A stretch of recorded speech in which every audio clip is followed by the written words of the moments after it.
Thorek Hammerborn, cleric of Moradin, hammer of the rift. He was born beneath the burning heart of the world, in a dwarven stronghold carved deep into the chasms of the great rift. Lava glowed through distant veins of stone. Forge vents exhaled heat like the breath of a slumbering god. And through vaulted halls of granite and fire, the hymns of Moradin rang like hammer strikes against the soul. His father, Thorek Hammerborn, was a cleric of Moradin, a sworn brother of the Hammers of Moradin. Warrior priests, men who believed justice was not merely preached, but forged and defended. His mother, Vistra, tempered steel and spirit alike, raising Thorek and his sister Cauldron in the shadow of sacred anvils. Bairn's fate was sealed the day the truth hammer of binding was stolen. It was no ordinary weapon. On a righteous strike, it compelled divine truth. Through Moradin's will, lies withered before it. A drow raiding party took it, intending to twist its power within their labyrinth of politics and deception. No house claimed responsibility. None needed to. Bairn joined the Hammer brothers sent to reclaim it. They were betrayed in the deep roads, surrounded, outnumbered, overrun by drow and their monstrous allies. Every Hammer brother fell. Bairn died, while Thorek was still young enough to remember only fragments. The weight of his father's gauntlet, the scent of forged smoke in his beard, the sound of his voice in prayer. From that day forward, Thorek believed the unfinished task had passed to him. Thorek was raised within the Temple Forge complex. Days began before the first bell. Clerics knelt before the great forge, a cavernous furnace built over living magma. Molten light bathed them in red-gold radiance.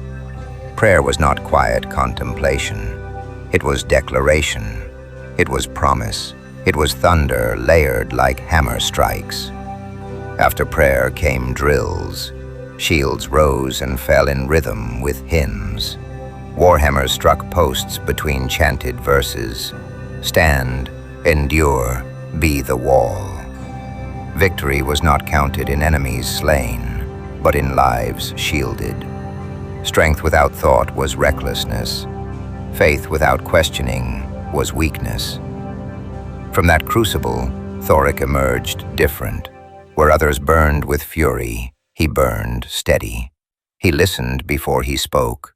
He weighed before he struck. Granite given will. As his final devotion, he forged his sacred weapon. Sacred alloys were smelted under prayer. With every hammer strike, he whispered hymns into the steel. He crafted not a weapon of cleaving, but a warhammer built for guard and ward. Balanced, restrained, a promise made solid. When he quenched it in consecrated oil and held it before the great forge, the flames flared. The elders said nothing. They did not need to. The weapon was ready, and so was he. The second attempt. At last, intelligence surfaced. The truth hammer of binding had been located. A fortified drow outpost, hidden, guarded. A dozen Hammer brothers marched. Thorek walked among them, not as a son chasing a shadow, but as an ordained cleric. He believed this was destiny. The ambush came in silence. Black-fletched bolts from unseen perches, spider silk nets falling from darkness. Steel rang, shields locked. Hymns rose through clenched teeth. Doring's stone vein fell, a poisoned bolt beneath his arm. Thorek reached him. The wound was grave, but not beyond saving. Not with time, not with focus. The path to the vault lay open. "Go," Doran rasped. "Finish it." If Thorek stayed, Doran would live.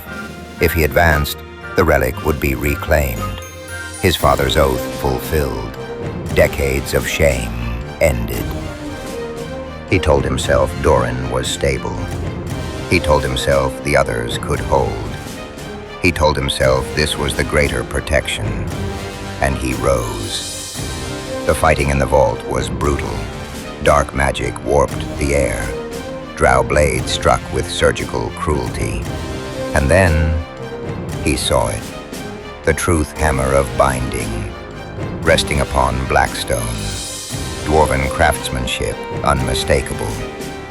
With a roar of grief and fury, Thorek broke through the final guard and seized it. For a heartbeat, it felt like vindication, like his father stood behind him.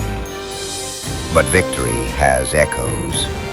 When the battle faded, Doran Stonevein did not rise. The poison had spread. The blood had drained. Without sustained divine focus, he had died waiting. They carried 2 hammers home and 1 bier. The stronghold rejoiced. The relic was restored. A wrong had been righted, but Doran lay in the same hall. No discipline followed. The mission had succeeded, yet something had shifted. Conversations quieted when Thorek approached. Not accusation, doubt. Trust is a delicate alloy. Once cracked, it never rings the same. He had been taught that victory was measured in lives shielded. In the moment that mattered most, he chose the mission over the man. And the cruelest truth? The mission had succeeded, but he felt like a failure. Though none demanded it, Thorek left the stronghold. He said he sought perspective. In truth, he fled the echo of that choice. The drow no longer burned in his thoughts, only Doran, the bridge builder. In Mithril Hall, he found not war, but argument. Clan Battlehammer miners clashed with allied traitors. Old resentments, raised voices, hardened pride. Thorek did not shout. He listened. He asked questions. And when he stood, he did not speak to win. He spoke to balance. A graduated pricing model, rotational tunnel access, fairness without triumph. No side victorious, both sides enduring. And it worked. From an upper tier watched King Brunor Battlehammer. He saw not force, but restraint, and he endorsed Thorek's proposal before the hall. Reputation spread. Within weeks, Thorek advised clan chiefs. Where once he failed to protect one brother, he now prevented conflicts that might cost hundreds. He had been forged for war. He was discovering he might be suited for peace. The Northlands Accord. Conflict with the Northmen had simmered for generations. Border clashes, trade disputes, blood in the snow. When an envoy came, few expected progress. Thorek was chosen. The envoy was no diplomat. He was a fighter, scarred, weathered, exhausted. They understood one another quickly. Neither sought advantage. They sought stability. Meetings were brittle. Hardliners muttered. Accusations resurfaced. Peace, Thorek learned, is often more controversial than war. War unites. Peace divides. But they persisted. They walked contested passes together, inspected burned cabins, shared hard bread and harder truths. When violence threatened to return, they stood before their councils and argued restraint. Respect took root. Respect became trust. Trust became friendship. A dwarf cleric and a Northlands warrior, unlikely architects of peace. In time, an accord was signed, defined corridors, shared oversight, arbitration for disputes. Imperfect, fragile, but it held. No bier stood in the hall. No forge burned for the fallen. No mother wept that night. And that was protection enough. Where he stands now, Thorek Hammerborn is no longer driven by vengeance. The truth hammer rests where it belongs. His father's oath was fulfilled, but not cleanly. The cost of the deep roads remains, not as an open wound, but as pressure beneath the ribs. He prefers prevention to battle, listening to striking, binding what might fracture. Yet he is still a hammer brother. When violence becomes unavoidable, he plants his feet. He raises his hammer. He stands, not for glory, not for pride, for those behind him. Steel remembers every strike that shaped it. So does he. And if he must fall, he will fall having chosen carefully where his strength is spent. Hammer of war, or hammer that binds.